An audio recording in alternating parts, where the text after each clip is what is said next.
Hey everyone, Peter Zeihan here, coming to you from Iowa State University, where I'm about to go on stage and give a presentation. Now, I know some of you on the coast are like, oh, Ames, Iowa, isn't that like where the agronomics program is? Like, if you even know that. I'm like, yes it is. Along with Purdue, it is one of the best agri-science programs in the world. And I realize that for some of you that might be a little, but between the Ukraine war and the breakdown of fertilizer supply chains we're seeing, agriculture is the sector facing the most threat over the course of the next 10 to 20 years, and it will result in multi-continental famines. The folks here in Ames are working on ways to mitigate that however they can. We're looking at malnutrition for a minimum of 500 million people later this year. That will probably triple next year, and it will get significantly worse from there before it gets better. Which means that not tech, not cell phones, not manufacturing, not energy, it's agriculture that in the aggregate and in the relative sense is going to be seeing the most explosive growth in the American economy for decades to come. Because if you don't have a car, your life slows down. If you don't have energy, your life gets a little dark. But if you don't have food, that's it, it's over. Food comes first. And we're looking at a period of abject shortages for quite some time. Now, the picture is going to be different where if you're talking rice versus wheat versus corn versus soy versus pork versus beef and all the rest, but we're going to see massive reductions in all of them moving forward. Part of it's just the nature of the beast. When we globalized, everyone learned to specialize. It was all about the extra value add. And we didn't have to necessarily worry about growing sufficient food for our own plates. So we got into better things. We moved into manufacturing and services. We moved into the cities.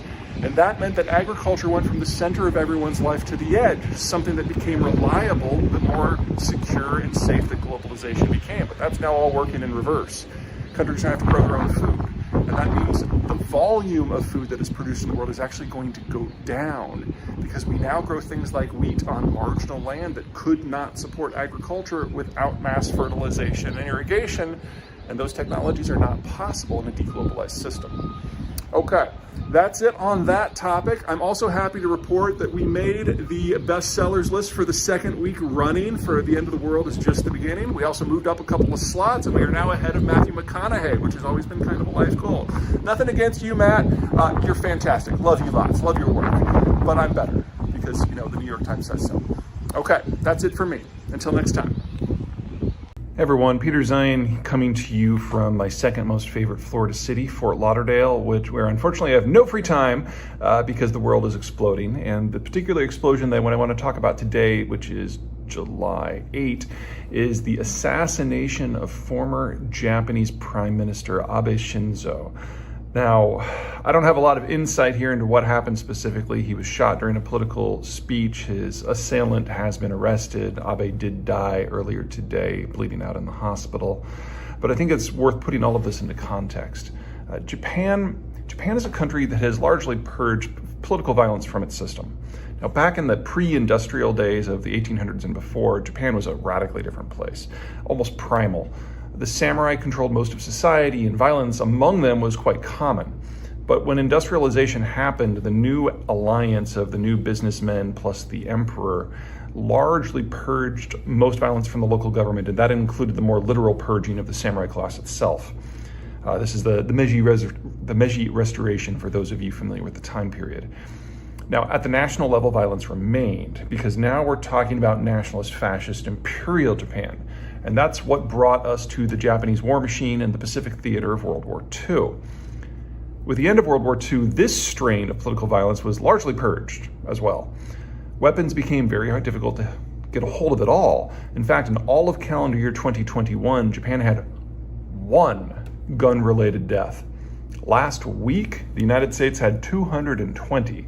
So having somebody walk up to a podium with a gun is just not something that happens. So that's the backdrop of the current moment. I want to focus on two things for today. First of all, for those of you who are more conspiracy-minded, let's get you noodling over something tangentially pointing in the right direction. So Japan's ruling Liberal Democratic Party, of which Abe is a member and served as prime minister for, is not a normal center-right party in the way that we think of maybe the Republicans or the French nationalists or something like that. It's linked to the survivors and the successors of Imperial Japan. Their roots are firmly fascist, and you don't have to go back, wow, this hair is out of control. You don't have to go back too far to find some sketchy stuff going on in interior Japanese politics. Specifically to the Abe family, they're certainly not violence-free.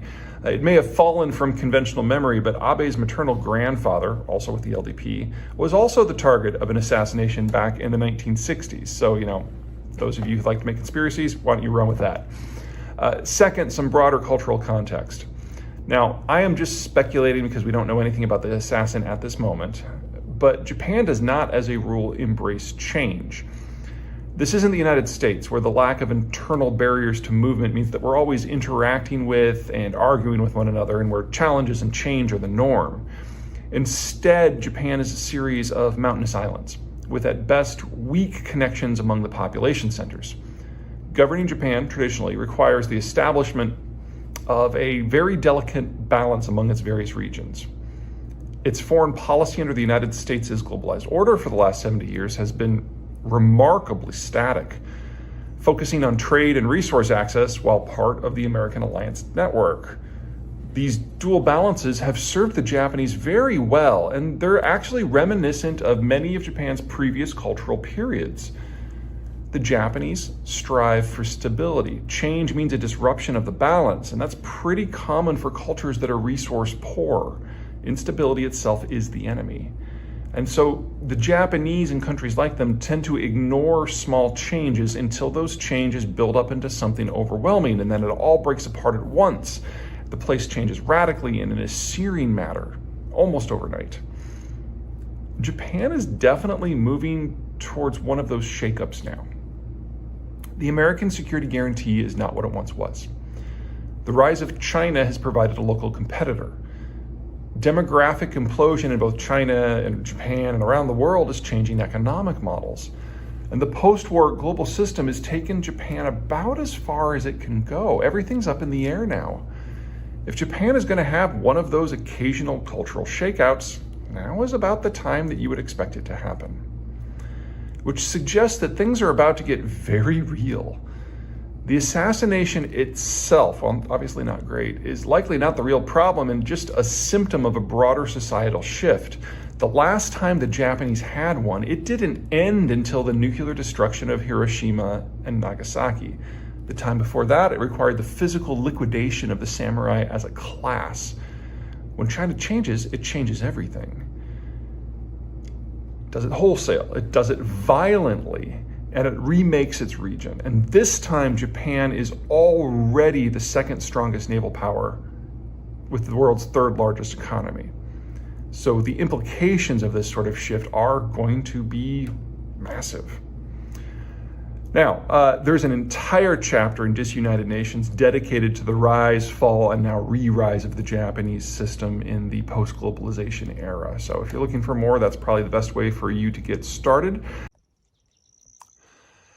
Hey everyone, Peter Zeihan here. Happy 4th of July weekend. With it being a national holiday and all that, I thought it would be a great time to talk about coups. Specifically, one of the questions I get asked most often about events in the Ukraine war is, when is somebody going to off Putin? And the, what's his name?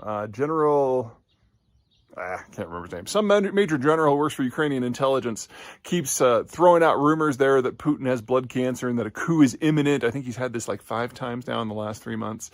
Anyway, I can't tell you whether or not Putin is sick. He's clearly on some sort of steroids, but that could mean anything. But that doesn't mean that a successful coup, even if it did happen, would change the war. From the Russian point of view, this is a conflict for their existential survival. Russian territory is flat, it's open, it's difficult to defend, it's low value, it's lightly populated.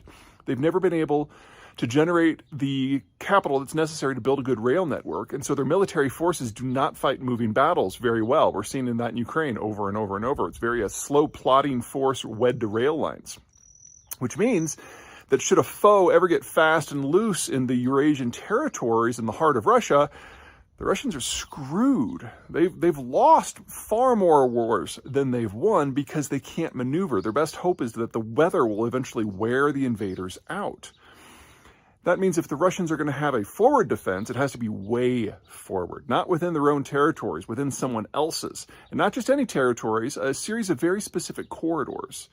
Russian strategy going back roughly 4 centuries has been to expand past the Russian flats until you hit a series of geographic barriers that you just can't run tanks through. So things like the Carpathian Mountains, great buffers. No one's running a tank over the Carpathians.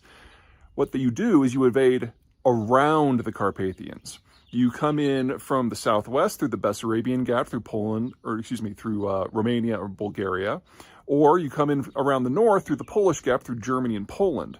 So the Russian position always has been to park static forces in those gaps. There are 9 of them. The Soviets controlled all 9. When the Soviet system collapsed, they went from 9 to 1. Ukraine is just unfortunate enough to be on the path to another 2. And so getting back to those gaps, that's what this war has always been about and why this war was always going to happen. Now, we can't give the Russians what they want because those gaps are either on the territory or in between the territories of Russia, and the gaps are 20-odd countries with a combined population of nearly 250 million, considerably larger population than Russia itself. So, there's no way that everyone can be happy here, and the Russians are not focusing on making anyone happy. But that means that even if there was a coup tomorrow, that probably wouldn't change the position of the Russian government in the war, because this is not Putin's war. This is a Russian war. This would have happened under any government. And whoever might be willing to take over would probably continue to prosecute the war just as it has been. Now, does that mean there can't be a coup for other reasons? Of course not. And Russia is famous for being politically unstable, particularly at the top. Politically, specifically, the more ossified things become, as they are quite right now. It's very vulnerable to any sort of disruption. There's only one person, however, in Putin's inner or outer circles who might have the means and the guts. His name is Igor Sechin. He was a gun runner during the Soviet days, and he fears very little. But if there's one thing that everyone else in the Russian elite agrees upon, is that Igor Sechin is a bit of a prick. And so if he did stab Putin in the back with a knife, Sechin himself would probably be cut into pieces within 24 hours. So I don't think that is the coup scenario that most people are hopeful of in the West. Anyway, it's not something I see as particularly likely, and even if it did happen, I don't think it would really change the facts on the ground at all. All right, that's it from me. Everyone have a great 4th. Until next time.